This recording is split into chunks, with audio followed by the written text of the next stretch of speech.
Before we dive into this wild ride, drop a quick hi in the comment section. It might feel like a tiny thing, but trust me, it makes a huge difference. That simple hi tells YouTube to share this story with even more sci-fi fans, more dreamers, more explorers just like us. I'd honestly love to see where you're tuning in from.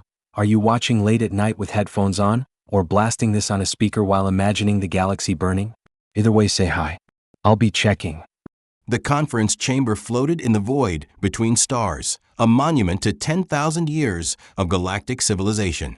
Its crystalline walls refracted the light of a nearby nebula, casting the assembled delegates in shades of purple and gold. But today, those ancient halls would witness something they had never seen before, something that would shake the very foundations of the Galactic Council. Today, humanity would arrive for their first peace summit. Ambassador T.H. Kahl of the Zenthari Communion stood before the observation window, his three eyes tracking the emptiness of space with growing unease. His scales, normally a confident azure, had faded to a worried gray. Behind him, the other delegates whispered in a dozen languages, their concern rippling through the chamber like a cold wind. "They're late," hissed Representative Xara of the Veltorian Hive, her mandibles clicking nervously. "The humans are 30 standard minutes late. This is unprecedented." "Perhaps they've reconsidered," offered Elder Zimtar of the Peaceful Collective, though his tentacles coiled tightly against his body, betraying his own anxiety. "Perhaps they understand they are not ready for this level of diplomacy." T.H. Kahl said nothing. He had spent the last 3 cycles studying everything the Council had managed to learn about humanity. It wasn't much. A young species, barely 500 years into space travel. They had appeared on the galactic stage like a supernova, violent and unexpected. The border wars had claimed 17 systems before the Council had even understood what was happening. And now, after 2 years of devastating conflict, the humans had agreed to peace talks. Or had they? "Ambassador," called out T.H. Kahl's aide, her voice trembling. "We're detecting a gravitic anomaly. Something's coming through hyperspace. It's gods of the void, it's massive." The chamber fell silent. Every delegate turned toward the observation window. Even the Hive Queen herself, attending via quantum link from her throne world, focused her attention on the space before them. The fabric of reality tore open. What emerged was not a diplomatic yacht, not a sleek envoy ship adorned with peace symbols and painted in calming colors. What emerged was a warship that made the very atoms around it scream. The UHSV Indomitable will dropped out of hyperspace with the grace of an avalanche. 8 kilometers of angular, brutal efficiency. Its hull wasn't the polished chrome or elegant curves favored by Council races. It was dark, almost black, with armor plating that looked like it had been forged in the heart of a dying star. Weapon ports lined its surface like the scales of some ancient predator. Point defense turrets tracked invisible targets with mechanical precision. And along its broadside, in letters large enough to be seen from orbit, were the scars of battle, impact craters from plasma weapons, scoring from laser batteries, the telltale marks of close-quarters combat in the void. This was not a ship that came in peace. This was a ship that came because it could not be stopped. "By the eternal light," whispered Xara, "they brought a dreadnought." To peace talks, they brought a dreadnought. T.H. Kahl's scales had gone completely white. In 10,000 years of Council history, in countless peace summits, treaties, and diplomatic gatherings, never, not once, had any species arrived in a ship of war. It was an unspoken rule, as fundamental as the laws of physics themselves. You came to peace talks in a ship that spoke of peace. But humanity, it seemed, had never read that rule book. "Ambassador," his aide whispered urgently. "They're launching. Multiple craft. Combat dropships by the silhouette. 16 of them. They're coming here. They're all coming here." The delegates erupted into chaos. The Veltorian Hive representative began broadcasting distress pheromones, so strong that 3 nearby species evacuated their seating areas. The collective's elder activated his personal shield generators. Even the usually stoic Kryn delegates reached for weapons that protocol had forced them to leave behind. What would you do in that moment? If you were sitting in that chamber, watching a species you'd been at war with for 2 years arrive not in peace, but in overwhelming force, would you run? Would you prepare to fight? Or would you do what Ambassador Th Call did? Stand perfectly still and wait to see what happened next? The dropships crossed the distance between the indomitable will and the conference station in less than 3 minutes. They moved with a precision that spoke of countless combat insertions, forming a protective sphere around the lead craft. Through the observation window, Th Call could see their design, blocky, armored things that looked like they could survive atmospheric entry through a plasma storm. No elegance, no art, just pure, brutal function. "They're docking at the main port," his aide reported, her voice barely above a whisper. "All 16 craft. Ambassador, we need to evacuate." "We need to." "No," Th Call said quietly. "We need to understand. Sound the welcoming chimes. Follow protocol. Whatever else they are, they accepted our invitation to talk." The main doors to the conference chamber were designed to be impressive. 30 meters tall, carved from a single piece of quantum-stabilized crystal from the homeworld of the first race. They had welcomed emperors and hive queens, collective consciousnesses and singular god minds.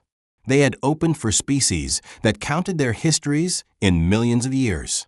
They had never opened for humans before. The chimes sounded, a melodic cascade of tones that had signaled peaceful intent for 10 millennia. The doors began to swing inward, smooth and silent.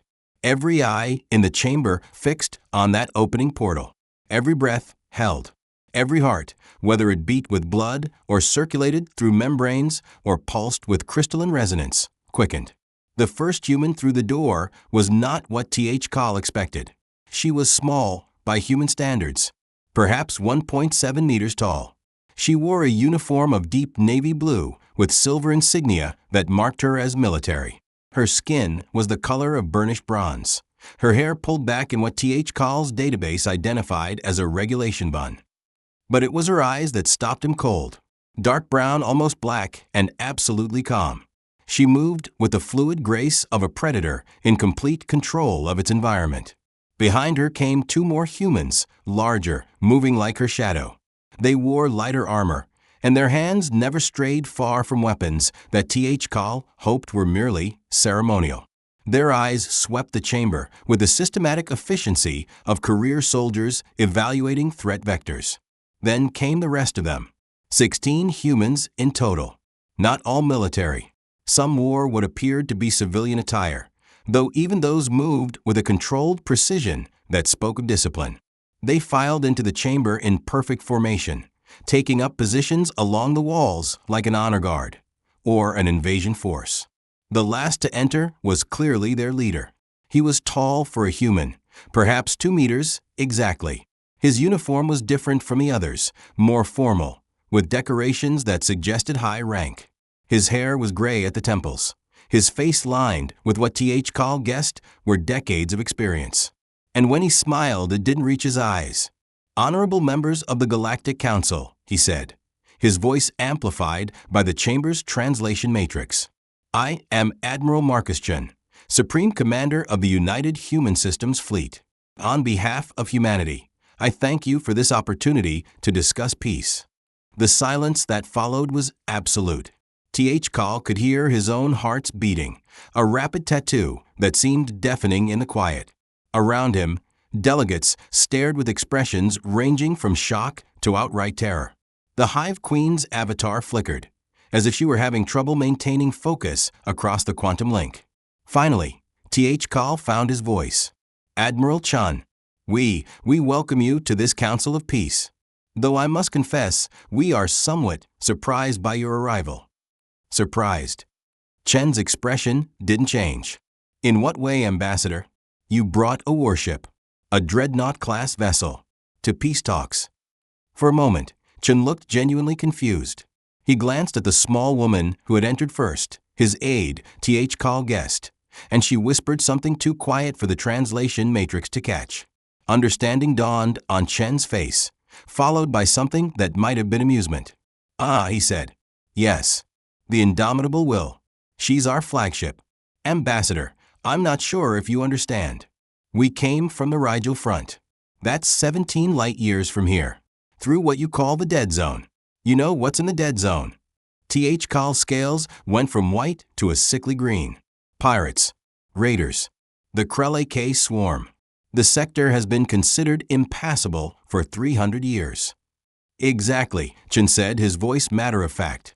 We couldn't send a diplomatic yacht through that. It would have been torn apart in minutes. So we came in the Indomitable, well, because she's the only ship in our fleet that could guarantee we'd arrive here safely. To talk to you about peace. He paused, looking around the chamber at the sea of frightened faces. Did we do something wrong? The question hung in the air like a grenade with the pin pulled. Xara made a sound halfway between a laugh and a sob. Elder Zimtar's tentacles had gone completely rigid. Even the Kryn delegates, who prided themselves on their warrior culture, looked uncomfortable. Kal felt something shift in his understanding. These humans, these newcomers to the galactic stage, they hadn't come to intimidate. They hadn't brought a dreadnought as a show of force. They had brought it because, to them, it was the only logical choice. They had looked at an impossible journey through hostile space and simply done it. Because the alternative was not coming at all. No, Kal said slowly. No, Admiral Chun. You did nothing wrong. Please be seated. We have much to discuss. As the humans moved to their designated seats, Kal noticed something else. The small woman who served as Chen's aide had positioned herself where she could see every entrance to the chamber. The other humans had spread out in a pattern that provided overlapping fields of fire. Even sitting, they maintained a readiness that spoke of constant vigilance. These were not people who had come expecting peace. These were people who had come prepared for war, but hoping for something better. The formal negotiations began, and with each passing hour, Kal's understanding of humanity shifted further. When Representative Xara presented the Council's terms, demanding that humans withdraw from all contested systems and pay reparations for the border wars, Chun listened patiently, then pulled out a datapad. Let me make sure I understand, he said, his voice still calm. You want us to abandon 17 systems. Systems we colonized, built cities on, where human families live. You want us to pay approximately 12 trillion credits in reparations. And in exchange, you offer us recognition as a council member race. That is correct, Xara said, her mandibles clicking with satisfaction. It is more than generous, considering your species aggression. Chun nodded slowly. Then he activated his datapad, and a holographic display appeared above the table. It showed a star map of the contested region. But it wasn't the Council's map, with neat boundaries and color-coded territories. It was a map of resources, jump points, habitable worlds, strategic choke points. Let me show you what you're actually asking for, Chun said. These 17 systems? They control access to 1/3 of the Council's eastern trade routes. They contain mineral resources worth approximately 47 trillion credits. They provide food for 17 Council member worlds. You didn't colonize them because you thought they were worthless backwater systems on the edge of civilized space. He zoomed the display in on one particular system. Take Kepler 442. Beautiful world. 93% Earth gravity, breathable atmosphere, abundant water. Your survey teams visited it 400 years ago and classified it as unsuitable for colonization because the local microbiology was too aggressive. Do you know what we did when we arrived? No one answered. Chun smiled that cold smile again. We studied the microbiology. We adapted to it. We built cities anyway.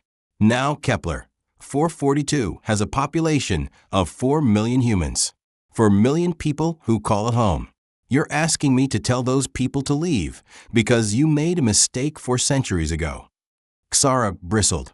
Those worlds were cataloged by the Council.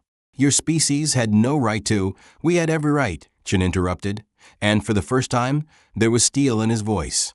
We came from a single world, Ambassador. One planet, orbiting an unremarkable star. We spent 10,000 years killing each other over resources, territory, ideology. We nearly destroyed ourselves 3 times. But we survived. And when we finally reached the stars, we made ourselves a promise. Never again would we depend on just one world. Never again would we put all of humanity's eggs in one basket. He stood, and somehow, despite being smaller than most of the delegates present, he seemed to fill the room. You see aggression. We see survival. You see territorial expansion. We see ensuring our species has a future. You came to these talks expecting us to surrender because you outnumber us 50-1. But here's what you need to understand about humanity. He gestured to the woman at his side. This is Captain Sarah Park. She commanded the defense of New Sol during the Battle of the Crimson Nebula. Your forces outnumbered hers 30-1. She held the system for 6 weeks, with 3 destroyers and a mining station converted into a firebase. When her ships were destroyed, she continued fighting from the surface. When her ammunition ran out, she taught the colonists to make explosives from fertilizer. You lost 4 cruisers and 9,000 troops, taking that one system. Would you like to know why? The chamber was silent.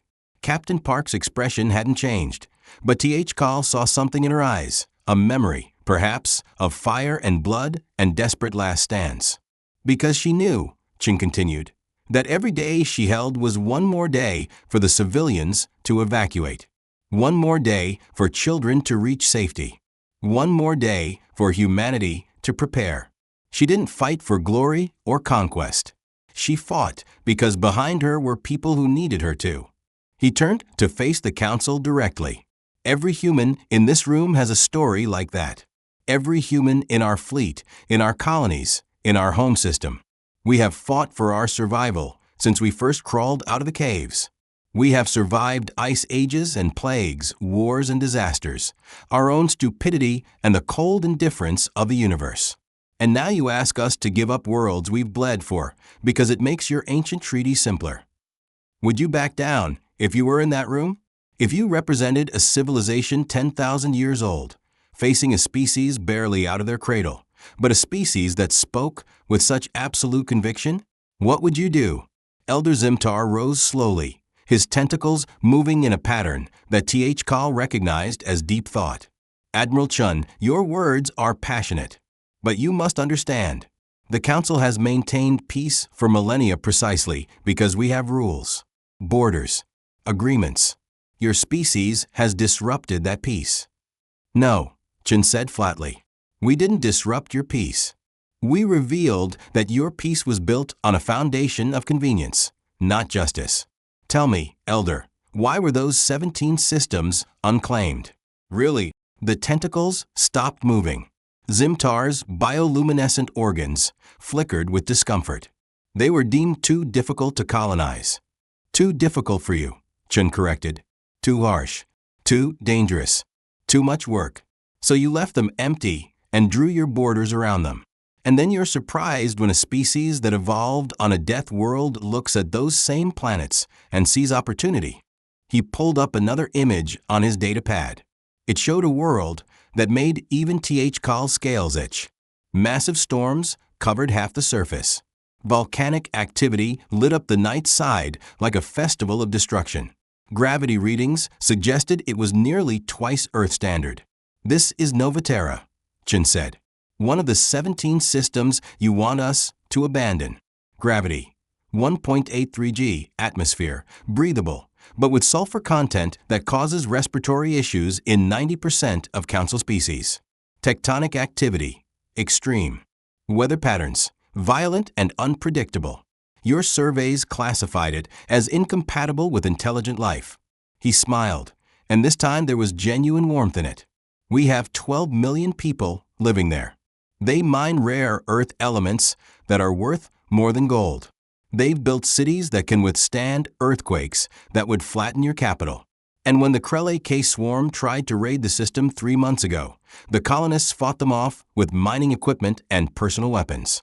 No fleet, no military, just civilians who refused to abandon their home. He paused, letting that sink in. That's what you're up against. Not an army, not a fleet. A species that looks at impossibility and treats it as a suggestion. The negotiations continued through the night cycle, and with each hour, the dynamic shifted. The council had expected supplicants. They had prepared to dictate terms to an upstart species that didn't understand its place. Instead, they found themselves facing negotiators who had done their homework, who understood the strategic implications of every system, every resource, every trade route. More than that, they found themselves facing humans who simply would not break. When Xara threatened to resume hostilities, Chun calmly pulled up casualty reports. Council losses in the border wars, approximately 400,000 troops, 73 ships, and economic damage estimated at 2 trillion credits. Human losses, 900,000 troops, 41 ships, and 8 colonies severely damaged. You've lost less, Xara said triumphantly, which proves our military superiority. No, Captain Park spoke for the first time, her voice quiet but clear. It proves we've learned to fight smarter. Every battle, we study your tactics. Every engagement, we adapt. Your ships are faster, your weapons more advanced, your numbers greater. But we've been in a state of total war for 2 years. Every human colony has shelters. Every civilian has emergency training. Every ship in our fleet has fought and bled. You have superiority. We have desperation. And desperation, Ambassador, is a powerful teacher.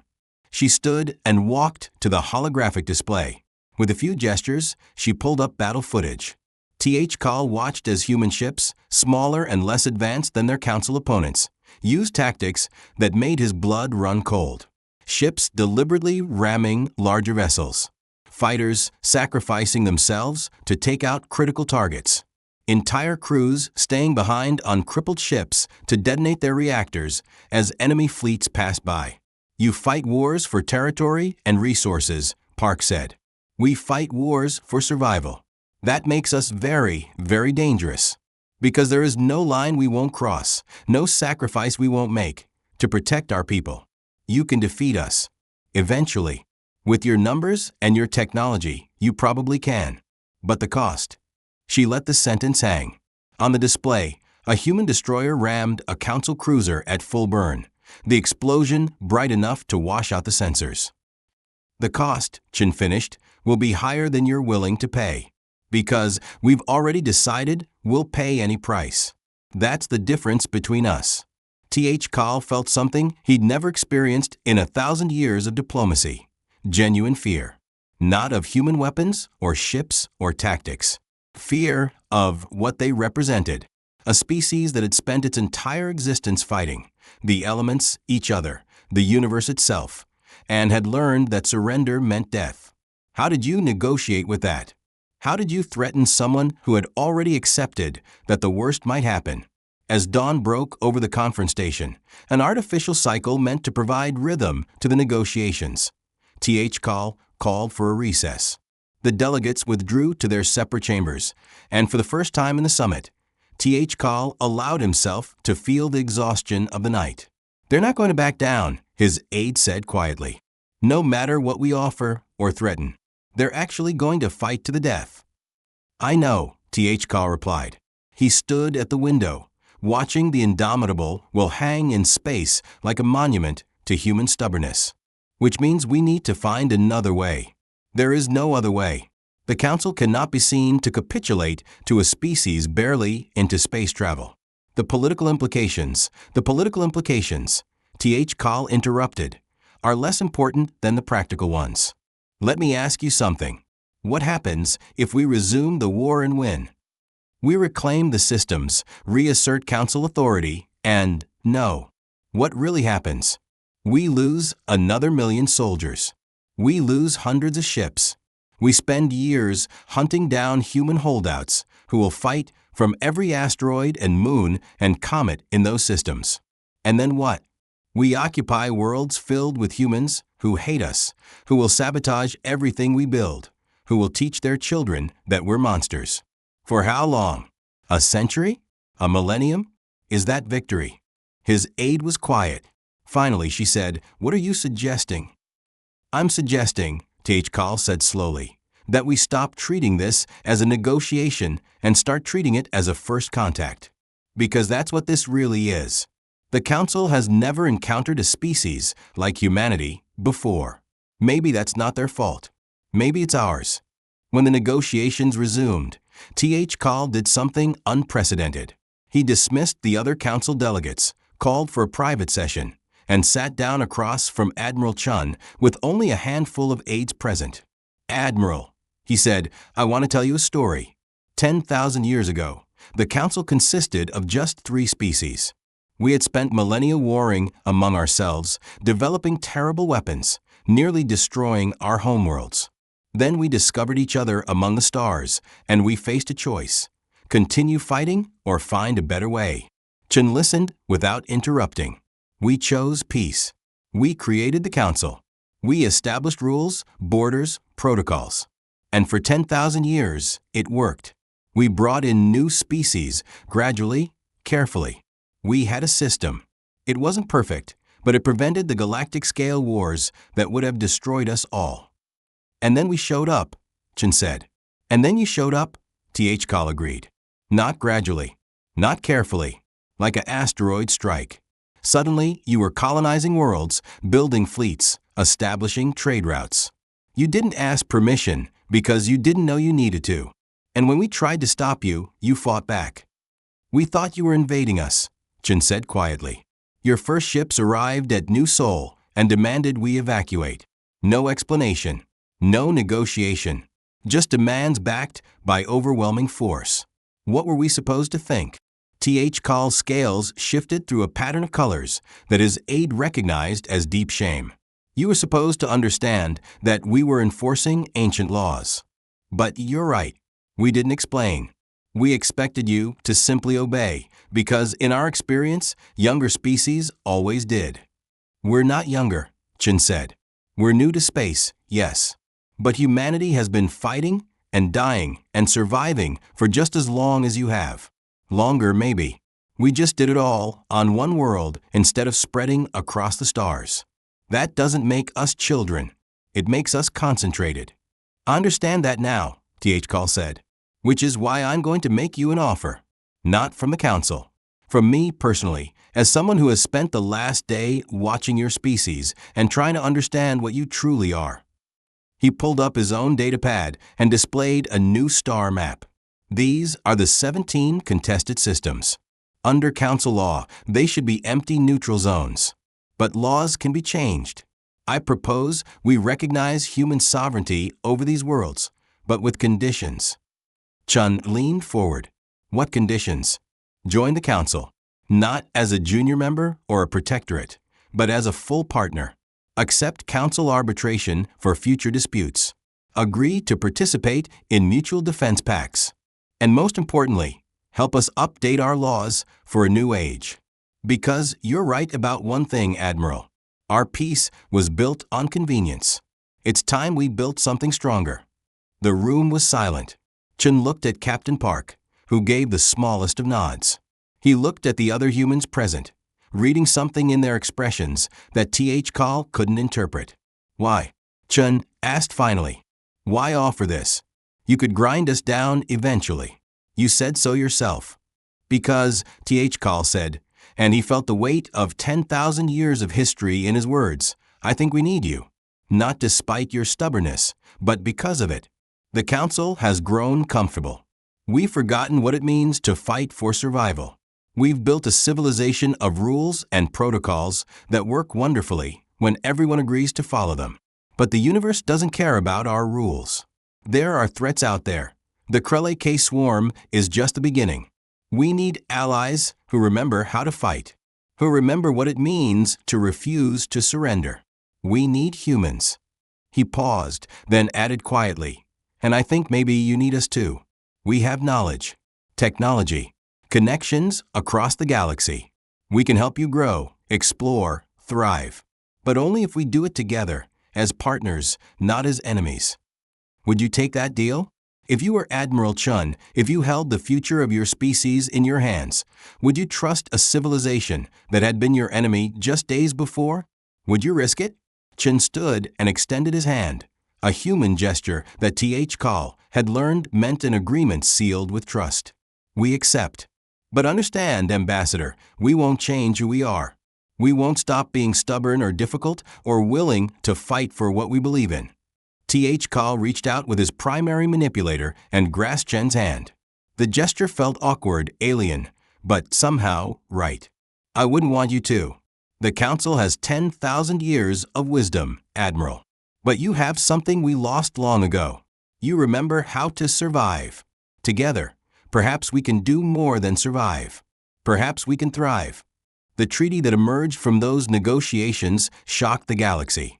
Humanity was granted not just recognition, but full membership in the Galactic Council. The 17 contested systems were confirmed as human territory. In exchange, humans agreed to Council oversight in future expansion, participation in mutual defense agreements, and a commitment to peaceful resolution of disputes. But more than that, humanity brought something the Council hadn't seen in millennia: change. Within a year, human engineers were working with Council scientists to develop new technologies. Human tactics were being studied in military academies across the galaxy. Human diplomats, with their combination of stubbornness and practicality, were mediating disputes that had been deadlocked for centuries. And human colonists were expanding into worlds that the Council had written off as impossible, proving again and again that impossible was a relative term. The Indomitable will become something of a legend. The warship that came to a peace summit and accidentally changed the galaxy. She still patrols the border regions, still bears her battle scars like badges of honor. But now she flies with Council escort ships, teaching them the tactics that humanity learned in its desperate fight for survival. Captain Park took command of a joint Council human task force dealing with the Krell AK swarm. Her first action was to recruit officers from 12 Council species and put them through human military training. Half quit in the first week. The ones who remained became some of the finest warriors the galaxy had ever seen. Admiral Chun retired from military service and became humanity's first ambassador to the Council Central Authority. He spent his remaining years working to bridge the gap between human pragmatism and Council tradition. His memoirs, We Came in Peace, Armed to the Teeth, became required reading for diplomats across the galaxy. And Ambassador Th. Call? He wrote his own book, a meditation on the nature of first contact and the courage it takes to change 10,000 years of tradition.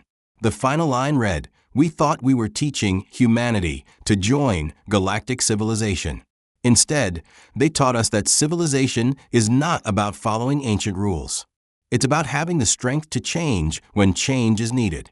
Years later, when the Council faced its greatest threat, an invasion from beyond the galactic rim by a species that made the Krell AK look like a minor nuisance, it was humanity that led the defense.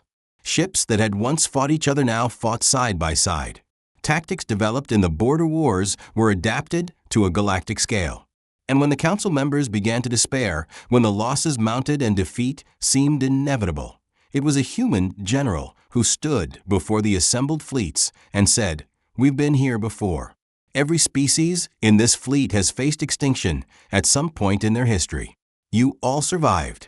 You know why? Because your ancestors refused to give up. They fought when fighting seemed hopeless. They held the line when the line couldn't be held. They survived because they decided that survival was not optional. So that's what we're going to do. We're going to stand here in the dark between the stars, and we're going to tell these invaders the same thing humanity has been telling the universe since we first looked up at the sky. We will not break." And they didn't. The war was long and terrible, and the cost was high. But humanity and the Council stood together, and they survived. Because that's what civilizations do when they stop fighting each other and remember who they really are. They endure, they adapt, they overcome. All because one day, humanity showed up to a peace meeting in a warship and accidentally taught the galaxy what it meant to fight for peace. The conference chamber still floats between the stars, a monument to diplomacy and understanding. But now, on the wall where delegates once sat in judgment of a young species that didn't know its place, there's a plaque. It bears the names of every human and Council member who died in the border wars. And beneath those names, in a dozen languages, a simple inscription: they came in war and found peace. They came as strangers and became allies. They came expecting to change the galaxy, and did, but not in the way anyone expected. This is the lesson of first contact. Sometimes the greatest wisdom is knowing when to listen to those we thought we had nothing to learn from. So I ask you now, as we close this chapter of human history, what would you do if you were given the chance to change everything? Would you have the courage to admit you were wrong? Would you be willing to learn from those you once thought beneath you? Would you, like Admiral and Chun, choose the harder path of understanding over the easier path of conflict? These are the questions that define us, not just as humans, but as beings capable of growth and change. And these are the questions that turned a war between species into an alliance that would save the galaxy.